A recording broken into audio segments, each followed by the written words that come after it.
In today's episode, you're not giving me an ETA for a fix. I'll flood your ticketing system. Ruined a shit housemate's life. So let's get started. You're not giving me an ETA for a fix. I'll flood your ticketing system. At first, I thought that this story would have been more suited for r/petty revenge. However, after reading r/ProRevenge Rule 1, in order for your story to be pro-revenge, it should involve you going out of your way and going above and beyond to get revenge. I decided that it's better suited here as I feel that I clearly went above and beyond. Hopefully, you will find this story as amusing as my friends, and I find it 10 years later. This happened around 2012. Back then I used to live in Southern Europe, one of the Mediterranean countries. I was a university student in a remote, rural place. I had just moved to a new apartment and, naturally, my first order of business was to make sure that I have a running internet connection. The problem was that, due to the place I was living in being so remote, there was only one ISP provider available. You didn't like the provider? Too bad. Anyway, I signed the necessary paperwork in time, moved to the new place, set up the router and all, and thankfully my connection is fine. That is until day 3 or 4 when out of nowhere my internet connection dies, but my phone line was working normally. Okay, no probs, I call the ISP to open a ticket. The representative tells me that they will get back to me soon. A few days pass by and I get nothing, so I decide to call them again. The representative tells me that they are still investigating the problem, and that they will get back to me soon. Now, this is the point where I'm starting to get frustrated. I know that the internet in the area is fine. In fact, my next door neighbor's internet connection is great, so the problem must be something that is easily fixable, right? Wrong. A week has passed by and I call them again. This time the representative tells me that they have investigated the issue, and the problem is officially of unknown origin, which means that they cannot give me an ETA for the fix. I hang up the phone feeling sad and perplexed.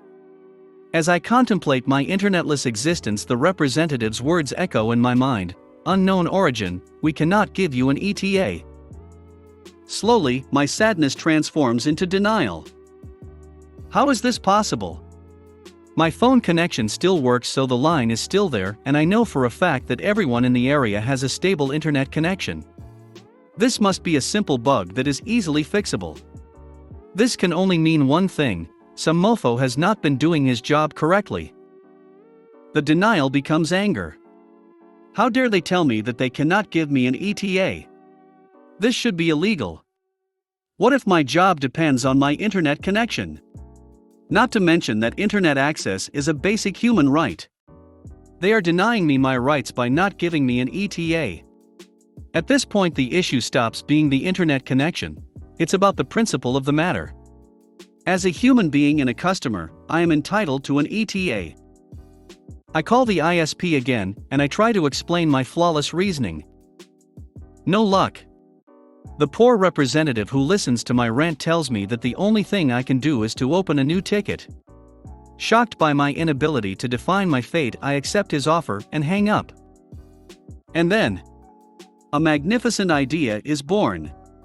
Since the only thing that I can do is to open a new ticket, then this is exactly what I'm going to do. From that point on, I was calling my ISP provider 2 to 5 times per day.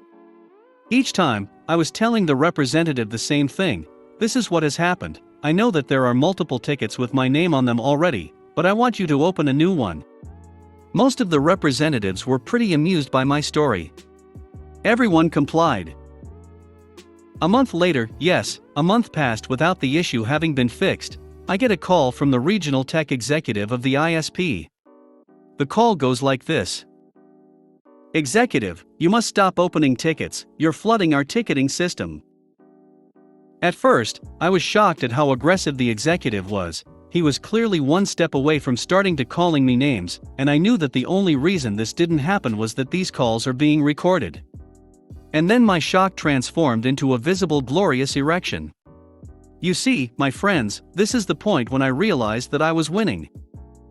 Me, well, are you going to give me an ETA for a fix?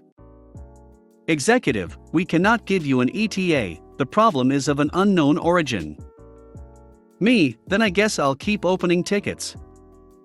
Executive, hangs up. To cut a long story short, this exchange renewed my passion for crushing the souls of those who have wronged me, so I kept opening tickets at the same pace for another 30 to 40 days. I estimate that in the course of the total 70 days that this lasted, I must have opened more than 250 tickets. One day my phone rings. I pick it up and it's an ISP representative who tells me this. Mr. U/Lex Meet, is this you? Your problem has been solved, everyone at ISP name is talking about you. Indeed, on that day my internet connection was back. The cool part about this, however, was that I had internet all along. Remember my next door neighbor? She was kind enough to let me know her Wi-Fi password since day one. Ruined a shit housemate's life.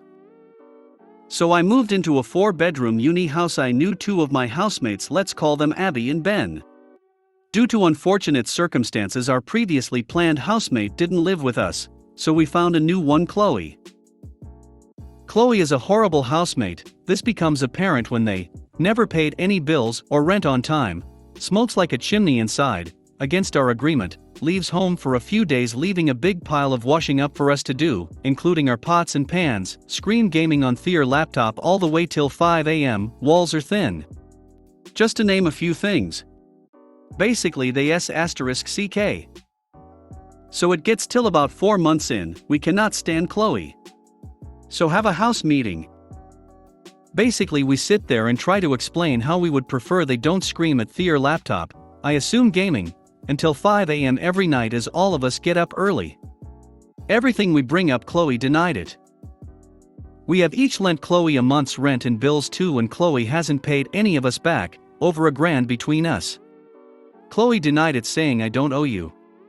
This point me, Abby and Ben are all pretty pissed.